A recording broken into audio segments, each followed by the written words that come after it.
So, welcome to Jumbo IS and welcome to our lecture series called Daily News in Shorts. In this lecture series, we cover a particular day's current affairs in a very short span of time within 30 minutes. The idea is very simple. We want you to cover your current affairs on a daily basis, but we don't want you to spend your entire day just reading the newspaper. Therefore, we shall cover the entire day's current affairs within 30 minutes. Now, just watching this lecture within 30 minutes would be job half done.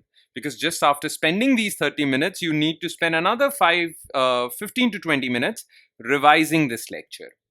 Why? Well, revision helps in consolidating these current affairs in your memory. Otherwise, you'll quickly forget them. So please do not forget to revise these current affairs. And you can revise these current affairs from the notes provided by us, which shall be shared on our Telegram platform. The link to our Telegram channel is provided in the comment section just below this video. Okay then, let's begin today's discussion. But first, let's take a look at the list of topics that we shall cover today. So in total, we'll be covering these 5 topics. Okay, number 1 in this list is nuclear energy push by government. Government is trying to promote nuclear energy or nuclear energy generated electricity. Okay, civilian nuclear energy. And for that, government is basically thinking about certain amendments to existing laws. So what is this entire issue? We'll talk about this. Then, as you all know that India successfully intercepted aerial targets or aerial threats from Pakistan in this recent 4-day conflict post Operation Sindoor, right? Now, it has been recently revealed that artificial intelligence was used in India's air defense systems. Okay, so what is the usage of this AI in India's defense? We'll talk about this. Then recently, Suez Canal Authority of Egypt has invited ships to start using this Suez Canal route, and they have even offered a discount on the transition fee. So what is this entire issue related to Suez Canal route? Okay, we'll talk about this. Then Vodafone has recently filed a petition in Supreme Court where it has asked for some waiver with respect to AGR, adjusted gross revenue. So what is this issue of adjusted gross revenue for telecom companies, Telecos? We'll talk about this. And in the end, we'll talk about an environment related news with respect to conservation of tigers. Okay, live baiting for tigers. So what is this live baiting? Why is it dangerous? We'll talk about this. So these are the 5 topics that we shall zero in our attention on. Let's start discussing them one by one, starting with topic number 1, which is nuclear energy push by government. Now look, nuclear energy is used to produce electricity.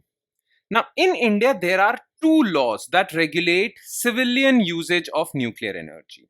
Okay, one law is called Atomic Energy Act 1962 and the other law is called Civil Liability for Nuclear Damage Act. So first law, Atomic Energy Act, basically regulates the entire spectrum of nuclear energy, atomic energy. Okay, everything under it. Civil Liability for Nuclear Damage Act basically regulates the fact that in case there is a nuclear accident, in case there is a mishappening, then who shall be held liable and what monetary liability would stand at that person or that organization. Basically, second law deals with liability in case of nuclear accident. Okay, what compensation would be given by nuclear companies and whatnot. Now, the thing is that under Atomic Energy Act, only government companies or only government agencies are allowed to operate nuclear power plants. Only government companies. Okay, one company is National Nuclear Power Corporation of India Limited, NTCA. This is the major company that operates nuclear power plants. Okay, some nuclear power plants are also given to National Thermal Power Corporation, but majorly the main operator is NTCA. Okay, this is written in Atomic Energy Act. Now, Government of India is thinking about allowing private companies to act as operators. So, after these amendments by Government of India Act, now it won't be the monopoly of government agencies to operate nuclear power plants. Private players can also operate. Okay, this is being done to promote nuclear energy so that more and more private players enter and nuclear energy or electricity generated through nuclear energy proliferates. Okay, so one change is in the Atomic Energy Act that is being thinked upon. The other is civil liability for nuclear damage act. The thing is that, look, if there is a nuclear power plant, the operator or the company that is operating it, that is held liable. Plus, well, this nuclear power plant was constructed by importing or by buying some parts, some machinery from private players. Under Civil Liability for Nuclear Damage Act, these private players would also be held liable for the nuclear accident, and monetary fines would be imposed on them as well. Okay. Now, because of this, many foreign companies, many American companies are not finalizing deals with India to construct nuclear power plants. They are saying that in case of a nuclear accident, the operator of nuclear power plant should be held completely liable, not the company who has supplied parts for it. But Civil Liability for Nuclear Damage Act basically holds the suppliers also liable. Okay. Now, India is thinking about amending this provision also so that more and more foreign companies do deals with India. Okay. So these are the two laws that are, well, the government is thinking about amending them so as to promote nuclear energy. Clear? So the changes proposed I have explained to you. So first would be amendments to Atomic Energy Act. This would allow private players to enter nuclear generation as operators. Okay, there are two types of people. Basically, there are companies that provide parts, machinery, and many other components for constructing a nuclear reactor. Then there is a separate company that operates this nuclear reactor. In India, only NPCIL and NTPC operate, which are government agencies. But by amending this act, government would allow private players and in future maybe foreign players also to act as operators. Clear? Then amendments to Civil Liability for Nuclear Damage Act seeks to cap the liability of equipment vendors. So earlier, under this law, 2010 law, the liability, there was no limit on the liability on the supplier of equipments. Okay, there was no limit. If the accident is severe, then severe liability could lie on the suppliers also.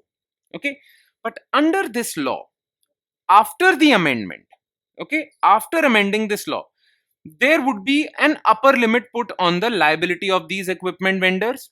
Plus, there will also be a time limitation that if the nuclear accident occurs after 10 years, then the supplier of these equipments won't be held liable. Clear?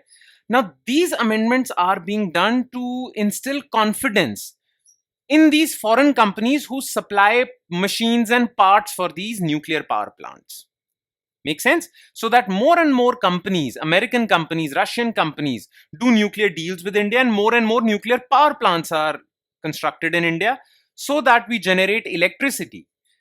And as you all know, that electricity generated through nuclear power plants does not produce greenhouse gases. So we'll be producing clean energy. Okay. That is the purpose of these amendments. Though these amendments are not done right now, they would be done in the next session of Parliament. But let's see. Okay. Now, as far as civil nuclear liability law is concerned, let me elaborate on that also. So, India's Civil Liability for Nuclear Damage Act has faced criticism for its unique liability framework. Okay. All over the world. Okay, all over the world, in the entire world, majority of the countries have these nuclear liability laws, but under these nuclear liability laws, they hold the operator liable. But India's law is a little unique.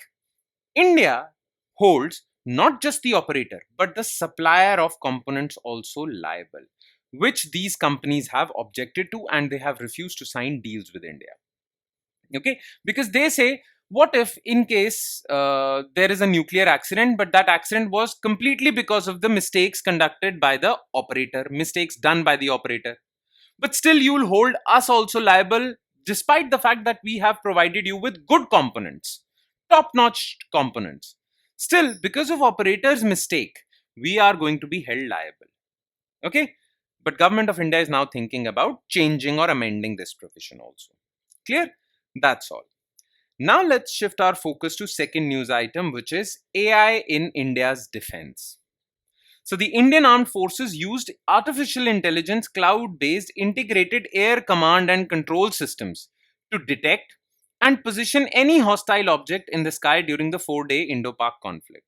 Okay, so Pakistan attacked us with a barrage of drones and missiles, and we were able to intercept most of them.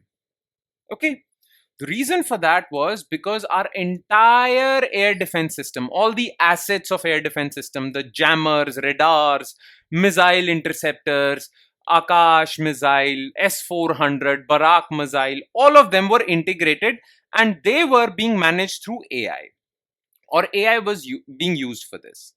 Clear? And that is the reason why we were so successful and Pakistan was not so successful, and we were able to hit many Pakistani air bases. The reason is that only. They also targeted our air bases, but they were not able to basically breach the wall created by our air defense system. Clear? Now, what has been the background of usage of AI? Okay, when did Government of India started working on AI for defense? So it started in 2018. Okay, well, Ministry of Defense basically made a special task force. It created a special task force to recommend what should we do to integrate new technologies, AI, into our defense system. Based on the recommendations of the special task force, Ministry of Defense in 2018 created two organizations, Defense AI Council and Defense AI Project Agency. Defense AI Council will have this council will have many experts who would debate, deliberate, and give policy direction as to how AI should be integrated into India's defense. DAIPA, Defense AI Project Agency, would basically give details and would basically appraise the projects, different projects for AI. Clear? So the purpose was to provide guidance to enable development of an operating framework, policy level changes, and structural support for AI adoption in the armed forces. In 2022, government finalized the roadmap for defense PSUs, under which 70 defense specific AI projects were finalized. Okay, and these projects were worked upon by Indian defense companies, government companies. PSUs means public sector undertakings. Clear? Now, some of the successful examples, okay, some of the successful projects, some of the successful among these 70 projects, they are, first of all, two projects by Bharat Electronics Limited. We have talked about integrated air command control system for Indian Air Force, which basically protected us from the barrage of missile and drone attacks by Pakistan. The electronics of this system were developed by BEL, which is a government company. Okay. Plus, BEL has also developed an AI-based system for enemy aircraft activity recognition and classification. So it would quickly, this AI would quickly detect any enemy aircraft entering our airspace.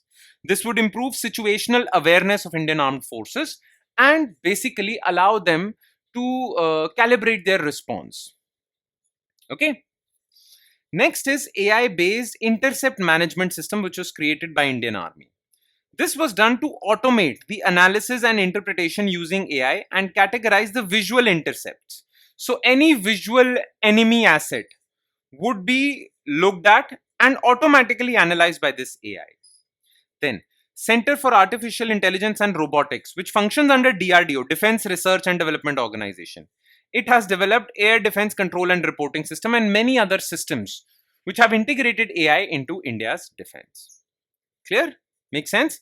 So AI is being heavily utilized in, well, defense. Okay. Now let's shift our focus to third news item, which is return to Suez Canal route. Okay. So Egypt's Suez Canal Authority is offering 15% discount from May 15 on transit fee to cargo ships of minimum 130,000 metric ton capacity. This came 3 days after US President Donald Trump announced that Iran-backed Houthi militia had agreed to a ceasefire in Red Sea. Now look, listen to me carefully. The thing is, Europe's trade with Asia, okay, happens through this blue line. This is the shortest sea route, which is used by ships from Europe to travel to Asia. and from Asia to Europe. So the shipping route that is mostly used for Asia Europe sea trade is this blue line. Now this blue line is known as Red Sea Suez Canal route, because it passes through Red Sea and it enters Red Sea from Mediterranean Sea by Suez Canal over here, okay, which is operated by Egypt.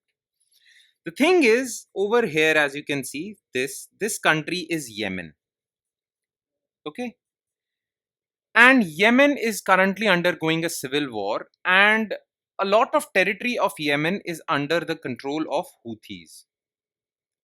Houthis is a proxy, is an organization that is backed by Iran. Okay. The thing is, when Israel started attacking Gaza in 2023, well, Houthis started bombing ships who were friendly to Israel. Basically, first they started with Israeli commercial ships. Then all the countries who were supporting Israel, they started bombing them also. So the commercial ships coming from this Red Sea route were bombed by Houthis from here. Okay, they were showcasing their resistance to Israel's attack on Gaza. Okay, because of this, well, commercial ships found this route to be risky. They started avoiding this route and they started taking a longer route, as you can see on this red line, called the Cape of Good Hope route. Okay, now this Cape of Good Hope, this place, the southern tip of Africa, is known as Cape of Good Hope, and that is why this route is known as Cape of Good Hope route. The problem with this route is that it is longer. Okay, so it takes more time, and with more time, it takes more fuel, and with more fuel, costs increases, and with increased costs, well, if transportation costs increases, then it causes inflation. Plus, it also caused many supply chain disruptions also. So this was the problem. But now recently, President Donald Trump has concluded a ceasefire with Houthi militia. So now Houthi militias won't attack the commercial ships. So now Egypt's Suez Canal Authority is inviting commercial ships to cross this, to use this route. Okay, the thing is that whenever ships used to cross the Suez Canal, they used to give some transit fee to Suez Canal Authority. So Suez Canal Authority was earning money out of this. Okay, but because of this Houthi conflict, well, all ships went through Cape of Good Hope route, so Suez Canal Authority was suffering revenue losses. But now, because of this ceasefire with Houthis, Suez Canal Authority is inviting commercial ships to use this Suez Canal route again, come back to Suez Canal route, and they are even offering 15% discount. So this is the entire issue. Okay, this is the entire background. So in November 2023, Yemen-based Houthi rebels backed by Iran began targeting commercial vessels that they believed are linked to Israel and key allies. This crisis prompted the world's major container lines to divert their ships from Red Sea to Cape of Good Hope, as you can see over here. Due to this, Suez Canal Authority of Egypt suffered heavy revenue losses. Plus, the entire world also suffered because Cape of Good Hope is not the best route. Okay, Suez Canal is better. Suez Canal accounts for nearly 12 to 15% of global trade. Nearly 30% of global container traffic flows through Suez Canal. Plus, the energy trade, that means trade for crude oil and natural gas. Also, 8 to 9% of these global energy flows pass through Suez Canal. But because most of these ships were now using Cape of Good Hope route, well, shipping costs increased. Supply chain disruptions happened, which caused inflation. Plus, Cape of Good Hope route is not that efficient because it takes more time delays, more fuel requirements, more costs, more inflation. But with this ceasefire, the world is hopeful. Okay, let's see what happens. Okay, now let's shift our focus to issue of adjusted gross revenue for telecom companies. So first, let's see what was in the news. So Vodafone Idea seeks Supreme Court relief on rupees 45,457 crore AGR dues, warning of collapse without waiver. Okay. Now, to understand this news, well, you need some background. So let me explain that background with you. Okay. The thing is that, well, government allocates spectrum to telecom companies This spectrum is used by telecom companies to provide services to us. So Airtel, Vodafone, Jio are providing services to us, okay, through through this spectrum.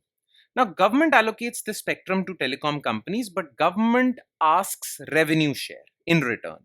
Okay, so government says that whatever revenue you're earning, okay, by using our spectrum and providing these services, whatever revenue you're earning, you have to share some revenue with us.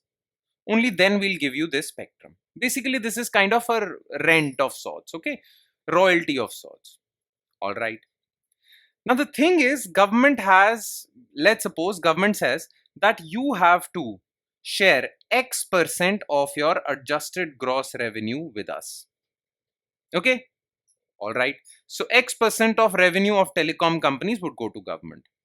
But the problem or the catch is that what is the definition of this adjusted gross revenue? Okay. The thing is that telecom company says that adjusted gross revenue from which we have to share some money with the government should be only that revenue which is earned by providing these telecom services. Right? But telecom companies also earn revenue through many other non-telecom services also. So for example, Airtel provides some money lending services also. Airtel provides some other services also which are not related to telecom. And Airtel earns money from that also. Now, Airtel says that I won't share any revenue from non-telecom based services. Okay. I will share this X% only from services for telecom because, well, this spectrum is given for this only. So I will share revenue for these services only. Right. But the government says no. This adjusted gross revenue includes all types of your revenue. If you have land and you have given it on rent, let's suppose Airtel has some piece of commercial land and it has given on rent. That rent would also come under AGR and you have to share X% of that rent with the government also. Now, telecom company says that is unfair because we are not using any spectrum for that land or rent that we are earning on that land. But government has said that that is the case. Okay, these telecom companies have filed cases in Supreme Court also, but the Supreme Court also sided with the government. Okay, and because of that, the this X%, which is known as the dues on adjusted gross revenue for all these telecom companies, skyrocketed. They increased naturally. Now, Vodafone Idea has recently said that their X% comes out to be 45,457 crore, but Vodafone says this is too much for us. If we pay this entire amount, we will collapse. We will have to declare bankruptcy. So they have gone to Supreme Court to ask for some waiver. Okay, this is the entire issue. So let's read about it. AGR issue. So Telecom AGR issued in India stems from the dispute over how the government calculates AGR. Department of Telecommunication defined AGR to include all revenues earned by telecos, including those from non-telecom activities like deposit interest, asset sales. Okay. Telecom operators argued that AGR should only include revenues generated from telecom services, not non-telecom sources. But government is adamant. Even Supreme Court has sided with the government. Okay. Now, this has created a lot of burden on telecom companies and they are suffering because of it. Vodafone says that, well, if this holds, then we might have to declare bankruptcy in future. Okay. So there is significant burden on telecom companies, though government has provided some relief measures. So government has given temporary moratorium on these payments on this X%. Okay. So government has said that you can pay it after some time. For 2 years, you don't have to pay this X%. Then these telecom companies have gone for debt restructuring. They have done cost cutting measures. Plus, government is already under discussion with telecom operators to address this issue. So let's see what happens. But current situation is this. I hope you understood adjusted gross revenue, right? That's the purpose. All right. And now let's move on to last news item of the day, and that is live baiting for tigers. First of all, you need to understand the term live baiting. Okay. Live baiting is basically providing prey to the predator. So tiger is the predator, okay, and goat or buffalo that tiger eats is the prey. So if you provide prey to the predator or this goat to the tiger, Well, you are baiting the tiger to come to the place where you have kept this goat so that you can do whatever you want. Okay, this is known as live baiting. Now, live baiting have been used in the past. Okay, British hunters used to use live baiting to invite tigers so that they can hunt them. Okay, but this hunting was banned in 1970s in India. Completely banned. This type of hunting through live baiting. Okay, then this type of baiting was done for tiger tourism. So there are many tourists who come and they want to see tigers, but they can't see them. So the people who used to operate that area, they used to put live bait so that tiger comes and these tourists can click photographs. Now this was also banned in 1982. Okay, but live baiting is also used for another purpose, and because of that, live baiting still continues in India, and that is for conservation. If there is a tiger in the wild who is injured, who cannot hunt himself, then to preserve that tiger, well, the forest officials provide these live bait, okay, to feed an injured or old tiger that cannot hunt wild prey. Now, this is used. But recently, National Tiger Conservation Authority has said that live baiting for even this purpose is wrong. You shouldn't go for live baiting at all. NTCA says that we should, if we have kept these tigers in the wild, then we should allow laws of the jungle to operate. There should be minimum human intervention. If in the jungle there is this law that there is survival of the fittest, okay, the fittest animal survives, then we should allow that to happen. We shouldn't intervene, because this basically uh, it hampers the dynamics of that forest area. Okay, so it is a harmful practice. Standard operating procedure of National Tiger Conservation Authority calls this practice of live baiting for preserving tigers as not advisable. They have not completely banned it, but they say it is not advisable. The NTCA SOP says that all wild tiger population should be managed with minimum human intervention. Because they say that if you'll make these tigers habitual to these baits, then they would basically, it would hamper their hunting skills also, which would harm them in the long run.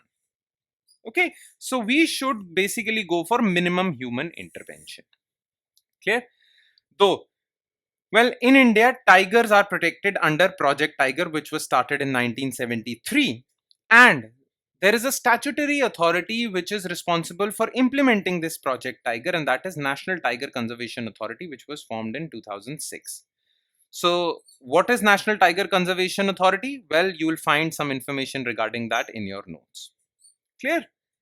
And with that, we conclude today's session. Thank you so much for watching, everyone. And I'm sure it has added value to your preparation. But, like I say this every time, it will add more value if you revise this lecture as well. So please do not forget to do that. And I'll see you next time with another set of news items. Thank you, everyone.